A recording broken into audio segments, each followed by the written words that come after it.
팔복의 말씀을 살펴봤고요.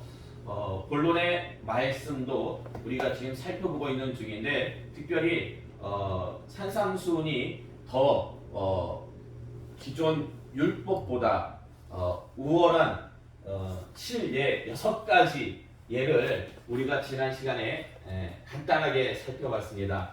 살인, 간음, 이혼, 맹세, 복수, 원수에 대해서 살펴봤는데요. 이 6가지 실예에 특징들이 있었습니다. 그 특징들이 뭐였냐면요, 보편적으로 일반적으로 거의 지키기 어려운 불가능에 가까운 말씀이었다라는 것입니다. 그래서 오늘 본문 말씀만 놓고 봐도 사실 살면서 형제에게, 주변 사람들에게 화내고 욕하지 않은 사람이 그런 경우가 거의 없죠. 거의 없죠. 그런데 지금 말씀 보면은, 예수님 말씀 보면은 형제에게 노하고 욕하면은 어디에 들어갑니까? 지옥불에 들어가잖아요. 아니 그렇다면은 우리 대부분의 더군다나 믿는 형제 자매들이 지옥불에 들어간다는 말일까요? 좀 이상하죠? 자, 마태복음 5장 29절에서 30절의 말씀 볼까요? 마태복음 5장 29절에서 30절의 말씀 함께 봉독하겠습니다. 시작. 만일 내 오른눈이 너로 실족하게 하거든 떼어내버리라. 내 백체 중 하나가 없어지고 온몸이 지옥에 던져지지 않는 것이 유익하며, 또한 만일 내 오른손이 너로 실족하게 하거든 찍어내버리라. 내 백체 중 하나가 없어지고 온몸이 지옥에 던져지지 않는 것이 유익하니라. 아멘. 자, 요 말씀은요, 두 번째 간음에 대한 부가 설명의 말씀인데요. 오른눈과 오른손이 너를 실족하게 하면 어찌하라고요? 찍어버리래요.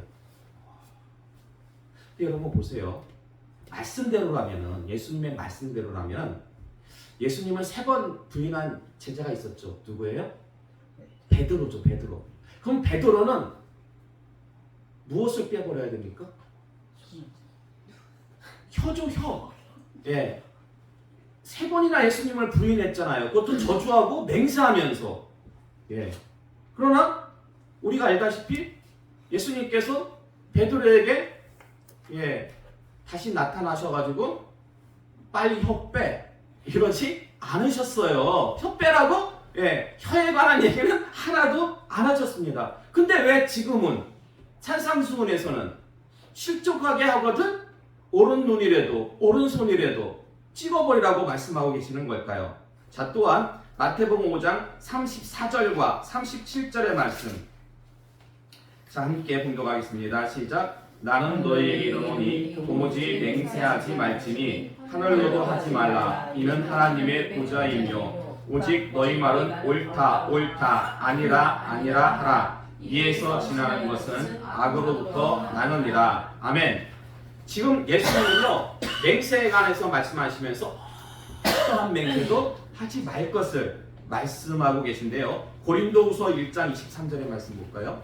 고린도후서 1장 23절의 말씀 함께 봉독하겠습니다. 시작. 내가 내 목숨을 걸고 하나님을 불러 증언하시게 하노니 내가 다시 고린도에 가지 아니한 것은 너희를 아끼려 함이라. 아멘. 지금 이 말씀은요, 사도 바울의 고백이에요. 사도 바울의 고백인데요, 내용을 자세히 보면은요, 내 목숨을 걸고 내가 얘기한다. 하나님을 불러서 하나님의 이름 앞에서 내 목숨을 걸고 너희에게 고백한다. 이게 지금 뭐 하는 거예요? 맹세하는 거예요. 사도 바울이 맹세했어요. 자, 그리고 마태복음 26장 63절에서 64절의 말씀 볼까요? 마태복음 26장 63절에서 64절의 말씀 함께 봉독할게요. 시작.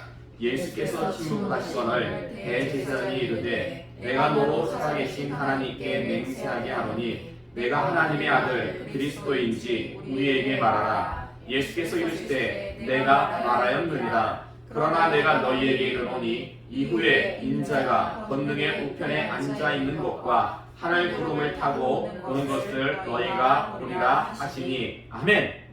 지금요, 예수님께서 신문당하실 때에 지금 대제사장이 예수님으로 하여금 맹세케 해요.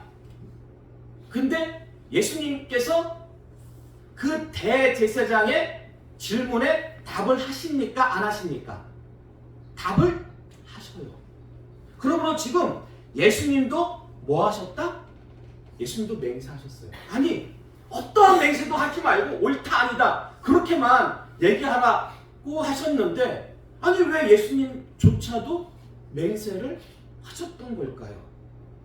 도대체 맹세는 해도 되는 걸까요? 아니면 하지 말아야 되는 걸까요?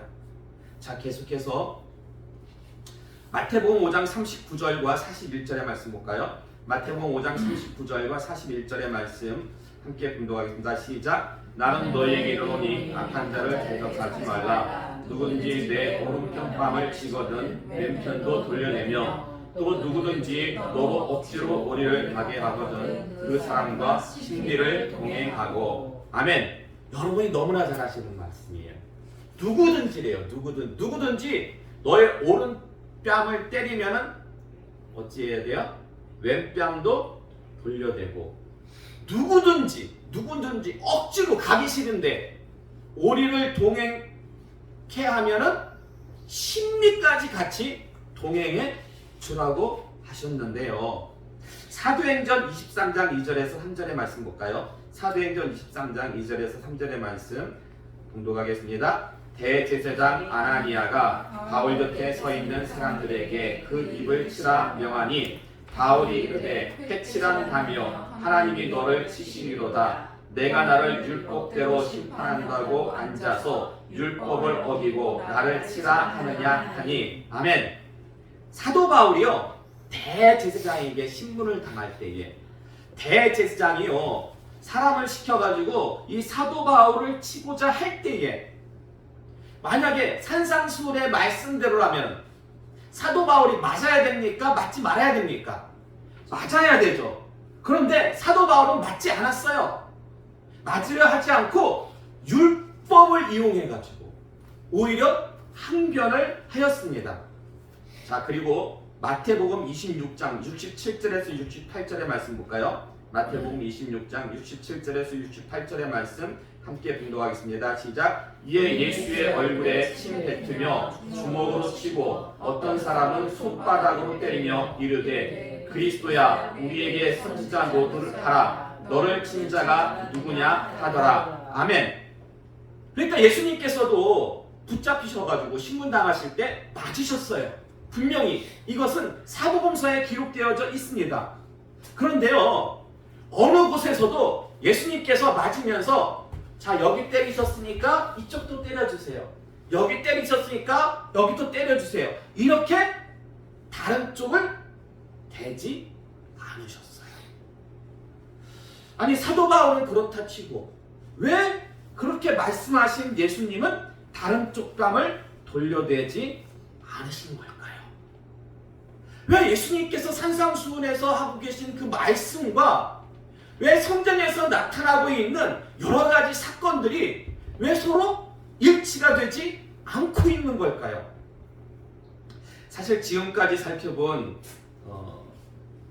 몇 가지 이 의문점들에 대해서 학자들은 나름 어떻게 해석을 하냐면, 예수님의 이 산상수훈의 말씀은 문자적이라기보다는 내면적이고, 그러니까 형식적이 아닌 좀 더 내면적이고 상징적인 표현이다. 그냥 문자 그대로 받아들이면 안 된다. 근데 여러분, 문자 그대로 받아들이지 않으면은 맨 마지막의 말씀이 원수에 관한 말씀이에요. 원수를 사랑하라. 그럼 문자적으로 받아들이지 않으면 원수를 사랑하라는 말씀도 그냥 상징적으로 해석을 해서 우리가 실제로 원수를 사랑하지 않아도 된다라고 그렇게 해석할 여지가 있습니다. 그래서 제가 좀 곰곰이 묵상을 좀 해봤어요. 전에도 말씀드렸는데 이 6가지 실예에 해답은 어디에 있다라고 제가 말씀드렸습니까? 예수님 말씀 안에, 산상수훈 안에 그 해답이 있다고 말씀을 드렸는데, 좋은 것이 어디 있어요? 여기 맨 끝에 있죠. 그 좋은 것이 뭐예요? 성령. 그래서 저는 그 해답을 성령 충만해서 찾았습니다. 그러니까요, 성령 충만한 은혜를 받으면 지금까지 살펴본 의문점들이 다 해결이 되더라고요. 첫 번째로 살인에 있어가지고 성령 충만한 은혜를 받으면요, 당연히 형제에게 분노하지 않고 욕하지 않습니다. 성령 충만한 분이 막 화내고 막 욕하는 거 여러분 보셨습니까? 보지 못하셨을 거예요. 근데 여러분, 사람 중에서 가장 성령 충만했던 분이 역사상 누구였을까요? 여러분이 보실 때 역사상 가장 성령 충만했던 분 누구셨을 것 같아요? 예수님이죠. 예수님은요, 성령이 한량 없으셨던 분이에요. 네. 예수님은 100% 하나님이자 100% 인간이에요. 그러니까 예수님도 인간으로 우리가 볼 수 있잖아요. 그런데 그런 예수님께서 욕하셨어요? 안 하셨어요? 욕하셨어요. 예수님께서 외식하는 서기관과 바리새인들에게 뱀들아, 독사의 새끼들아. 예수님께서 그렇게 욕하셨어요. 뱀들아, 독사의 새끼들아. 예수님께서 분명히 욕하셨습니다. 그리고 예수님께서 성전을 정화하신 사건이 있거든요. 성전을 깨끗게 하신 사건이 있어요. 노끈으로 채찍을 막 만들어요. 그리고 그걸 막 거기서 장사하는 사람들을 막 쫓아내요. 상을 뒤엎으시면서. 화를 내셨어요? 안 내셨어요? 화를 내셨죠. 자, 그러면 그렇게 성령이 한량 없으신 분이 욕하고 화내신 것은 우리가 어떻게 해석을 해야 되는 걸까요? 이거는 좀 이따가 결론에서 말씀드릴게요. 자, 두 번째로 간음에 대해서 말씀드릴게요. 간음. 사실 성령 충만한 은혜를 받으면요, 음욕을 품고 여자를 바라보지 않습니다. 그리고 성령 충만하면요, 그 실족해 한 오른 눈과 오른손을 정말로 어떻게 해요? 정말로 제거해요. 근데 여러분, 여기서 오해하면 안 되는 것이 지금 말씀하고 있는 그 오른 눈과 오른손은 실제 오른 눈과 오른손을 의미하는 것이 아니라, 성경에서 오른쪽은 정말 중요하고 가치 있는 것을 뜻합니다. 그래서 내 삶 가운데에 정말 중요하고 가치 있는 것이라 할지라도 그것이 나를 실족해 한다면 어찌해야 돼요? 과감히 버려야 된다라는 것입니다. 베드로가요, 예수님을 왜 3번씩이나 부인했어요? 무엇 때문에? 그 계집 여자 아이 앞에서, 하인 앞에서 예수님을 3번씩이나 부인한 이유가 뭐예요? 간단하죠? 목숨이 아까워서. 목숨이 같이 붙잡혀가지고 죽임당할까봐.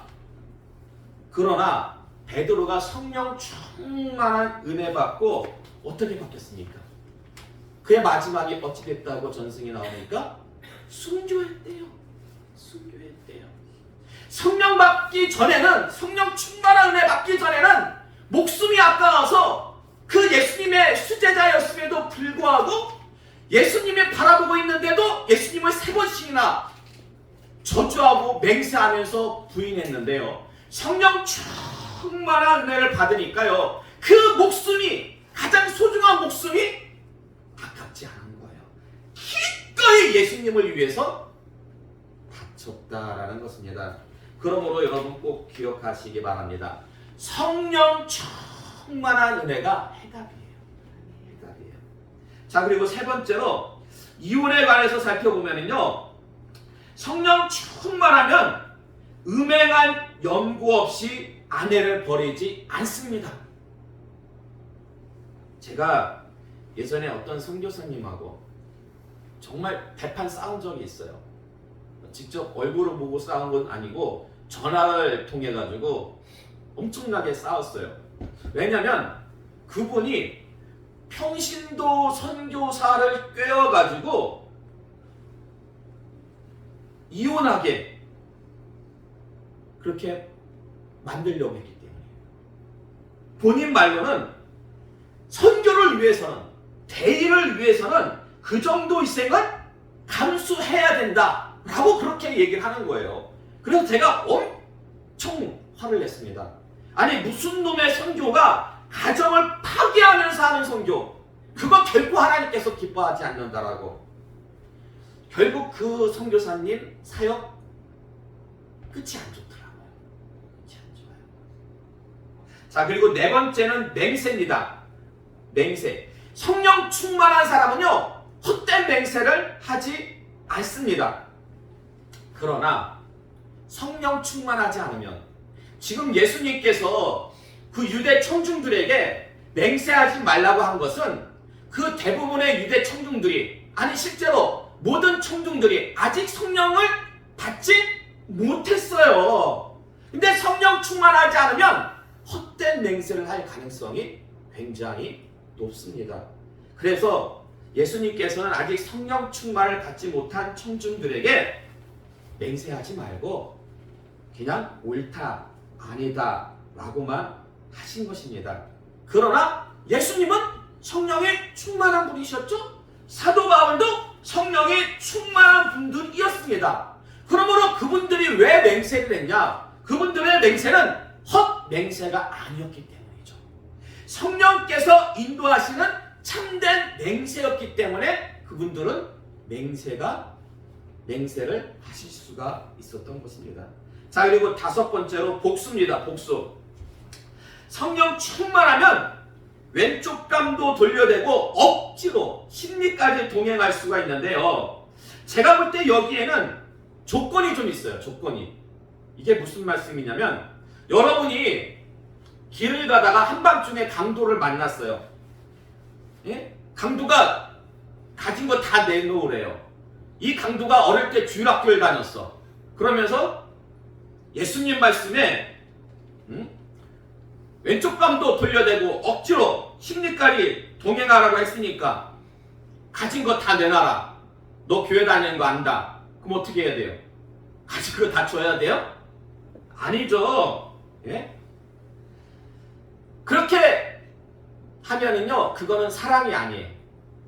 그 강도에게 더 큰 죄를 짓게 하는 동기가 됩니다.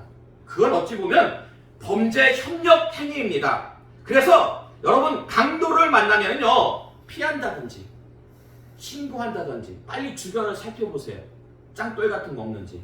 그냥 돌로 내려치는 게 최고예요. 그건요 정당방위예요. 정당방위. 예. 아니 목사님 그럼 언제 왼쪽 뺨을 돌려대고 언제 심리까지 동행해야 됩니까? 마태복음 5장 10절에서 11절의 말씀 볼까요? 마태복음 5장 10절에서 11절의 말씀 함께 봉독하겠습니다. 시작. 나로 말미암아 너희를 욕하고 박해하고 거짓으로 너희를 거슬러 모든 악한 말을 할 때에는 너희에게 복이 있나니 기뻐하고 즐거워하라. 하늘에서 너희의 상이 큼이라. 너희 전에 있던 선지자들도 이같이 박해하였느니라. 아멘. 우리가 성경을 볼 때는 성경 전후 문맥을 잘 살피면서 이해를 해야 돼요. 그러니까 지금 이 말씀도 산상수훈 안에 있는 팔복에 이어서 바로 주신 말씀인데, 제가 볼 때는요 왼쪽 뺨을 돌려대고 억지로 심리를 동행할 경우는 어떤 경우냐? 특별히 복음 증거를 위해서. 복음 증거를 위해서. 그래서 복음만 증거할 수 있다면 어떤 수모든지 감당하고 어떤 수고든지 감당해야 되는데요. 정말 이거 억지로 할 수 있는 거 아니에요. 아무리 복음을 갖다가 증거한다 할지라도 이게 쉽게 안 되죠. 예? 오직 그러나 성령 충만했을 때 우리가 복음을 증거하러 나갔을 때라든지 주변 사람들에게 복음을 증거할 때라든지 성령 충만하게 되면은요 정말 이런 역사가 일어나게 될 줄로 믿습니다. 이제 마지막으로요 원수 사랑입니다. 원수 사랑. 원수를 사랑하고 박해한 자를 위해서 기도하라고 하셨는데 실제로 예수님께서는 그러셨어요.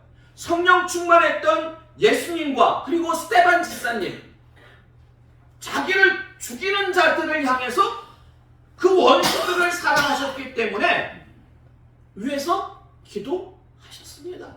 저들의 죄를 용서해달라고. 근데 여러분 여기서 오해하시면 안 될 게 뭐냐면은 아까 우리가 살펴본 말씀이 있죠? 그럼 왜 예수님께서는 성전을 정화하시면서 분노하시고 외식하는 서기관들과 바리새인들을 향해서 욕하신 것은 무엇 때문이었을까? 이것은요 거룩한 분노였습니다. 거룩한 분노. 신앙이라는 미명 아래 자신의 유익을 채우고 자신을 자랑하는 모습에 예수님은 분노하셨던 거예요. 그러므로 여러분 명심하시기 바랍니다. 우리는 원수를 사랑하고 위해서 기도해야 합니다. 그러나 다른 한 손에는 무엇이 있어야 돼요? 하나님의 공의가 있어야 돼요. 거룩한 분노가 있어야 된다는 것입니다. 하나님의 대표적인 속성은 사랑과 공의예요. 그렇기 때문에 우리들도요 하나님을 닮아서 한 손에는 주의 사랑을 한 손에는 주의 거룩한 분노를 가지고 우리가 이 세상을 살아가야 된다라는 것입니다. 다윗은요 하나님을 정말 너무나 사랑했어요.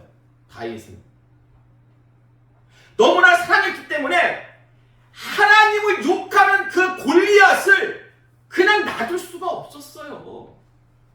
그래서 다윗이 골리앗과 싸울 때 무엇 가지고 나갔습니까? 예? 돌멩이 가지고 나간 거 아니에요. 만군의 여호와의 이름을 가지고 나간 거예요. 만군의 여호와의 이름을 가지고 하나님을 사랑하는 그 사랑을 가지고 나가서 골리앗과 싸울 때에 하나님께서 함께 하심으로 승리할 수가 있었다라는 것입니다. 여러분 성경에서 사람 죽여놓고 가장 큰 축복을 받은 자가 누군지 아십니까? 사람 죽여놓고 사실 하나님께서는요 피 흘리는 것을 아무리 적이라 할지라도 그렇게 즐겨하지 않으셔요. 그래가지고 다윗이 성전을 갖다가 짓고자 했음에도 불구하고 성전을 못 지은 이유는 전쟁터에 나가서 비록 적이지만 너무나 많은 피를 받기 때문이죠. 그런데 사람을 죽이고도 하나님으로부터 엄청나게 큰 축복을 받은 사람이 있어요. 누구냐면요 바로 비느하스예요. 비느하스가요 이 이스라엘 백성들이 이 가나안 땅 진입을 바로 앞두고서는 그 발람의 그 꾀임에 빠져가지고 모함 여자들과 음행을 합니다.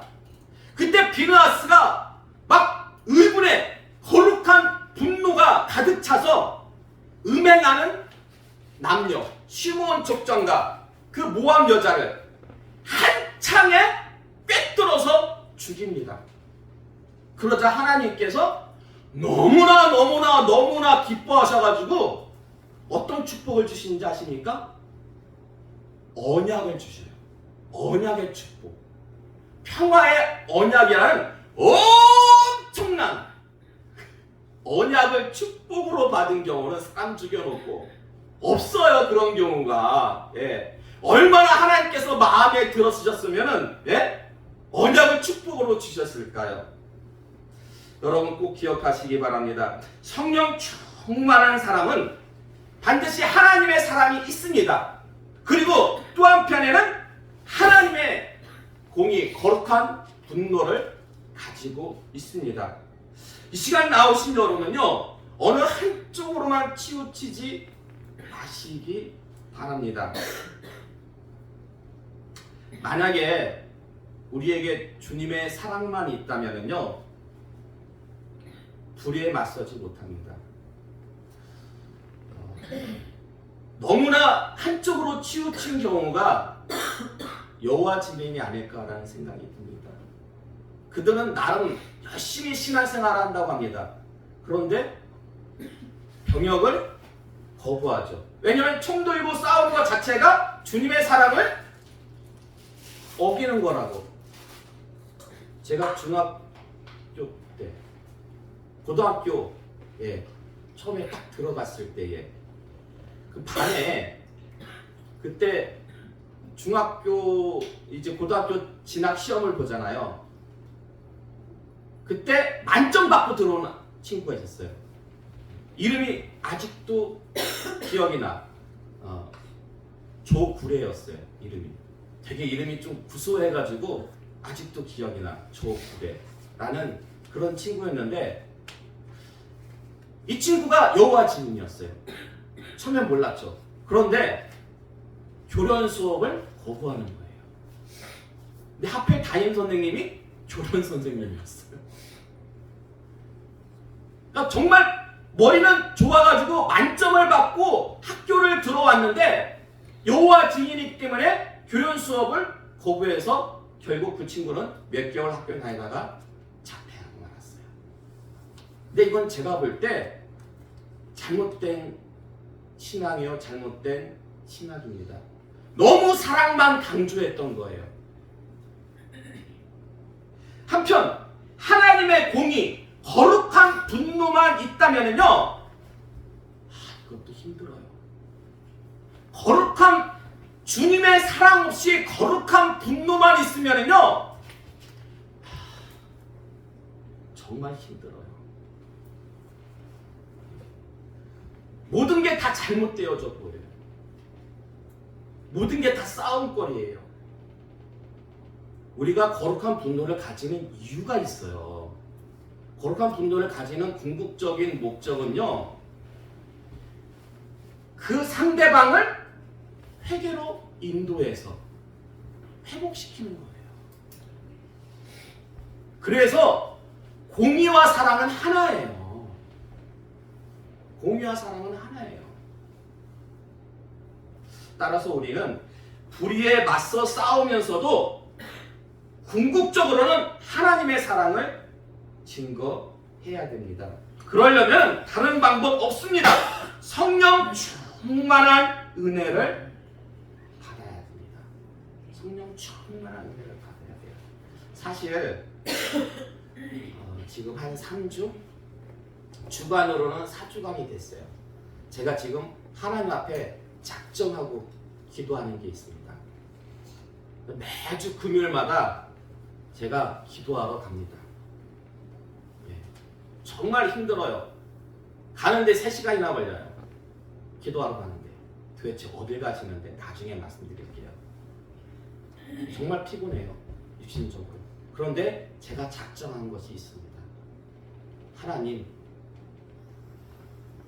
이 충남 지역에, 이 천안 지역에, 우리 은혜교회 위에 성령의 비를 내려주시옵소서.